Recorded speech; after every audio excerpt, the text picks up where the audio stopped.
loves, this is Jaquetta and welcome back to my channel. Today I am going to be making a corset. I haven't made a corset in years, but I really feel like my wardrobe needed one, so I decided to make a corset. I have been loving the trend of denim. Denim is a staple in pretty much every person's collection, but of course if you're into fashion then you know there's been this emphasis on denim. And I wanted to do denim on denim look. I have a lot of baggy jeans for that 90s feel and effect.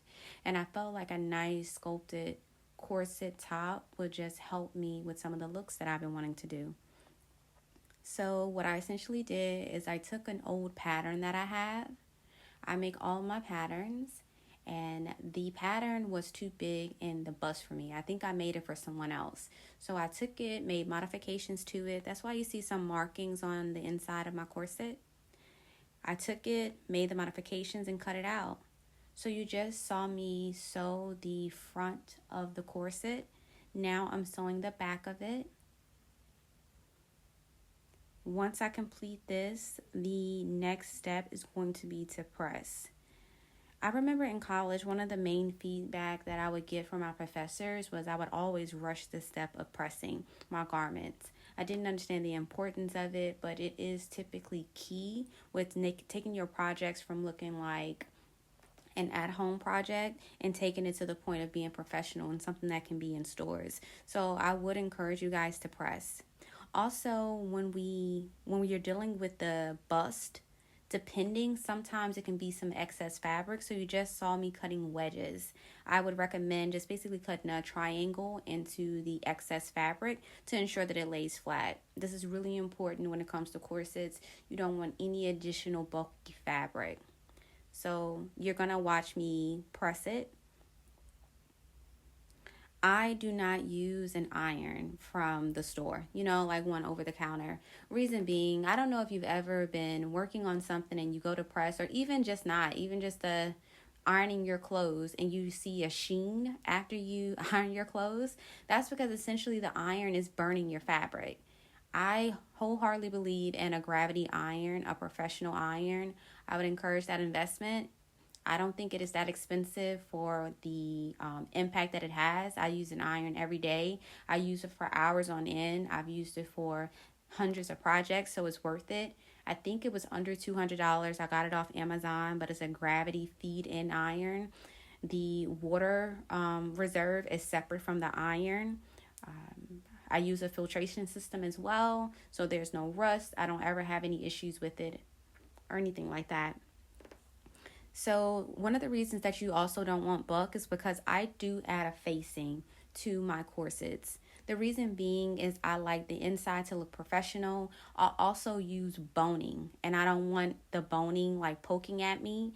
And number 3, I use padding. You would have nowhere to put the padding, and if the padding is just laying across the inside of your corset with no lining or any facing, it's not going to look professional. Also, I don't add a seam. If you see, I'm taking the 2 fabrics and I'm forcing them together using a wide zigzag stitch because, again, I don't want to add any bulk if I can help it. And this is an easy way to do that. I just go up and down the fabric, maybe like twice, just to make sure it's secure. But this is what you should have once you complete that. And this is the boning that I was referring to. The boning to me is what creates shape. You insert the boning at every seam except the center back seam. The center back seam was going to be for the zipper only. I insert my boning and 1/2 inch from the top of my garment because that is my seam allowance, and then 1 inch from the bottom of my corset because, again, that's my seam allowance. I have 1 inch hem at the bottom and a 1/2 inch seam allowance at the top to insert my facing. This is another good reason about pressing your garments well, because you have to stitch in the ditch is what I believe it's called. You have to stitch on top of a pre-existing seam. It is beautiful. It does take some time. The boning does like to shift, so you just have to take your time, slow down, use a 2.5 stitch to get it in. But once you do, you'll be happy you did because it creates that shape. You see the cup, the breast size? There's nothing inside of there. It's beautiful. Then next, I decided to do a top stitch. A top stitch can either be functional, as you'll see when you're attaching the facing. You always need to add a top stitch. Also, it can be decorative. In this case, it's decorative. I measured it just to make sure it's symmetrical on both sides because I want it to look beautiful and professional. And this is me inserting the facing. I inserted at a 1/2 inch, and then you're going to see me go back to the iron, as you should be doing in all projects. You're going to see me press it again. I don't show it on screen, but I do grade, meaning I trim this excess here. I'm going to trim that down to like maybe a 1/4 inch, and also top stitch it. The reason I top stitch my facing is because, have you ever worn something and it rolls, like, you know, to keep rolling? You don't want that. The only way to stop that is top stitching. So just continue to press. You also have to trim. It's really important, or it will not fold flat. It'll be bulky. Do you guys ever feel like there's something missing in your wardrobe? Like you're getting dressed and you always have like the same issue over and over again? Mine is tops. I never feel like I have enough tops, or if I just had that one top, this is going to be that one top for me to help get me through the summer. Next, you're going to just see me hem it. This is one of the last steps.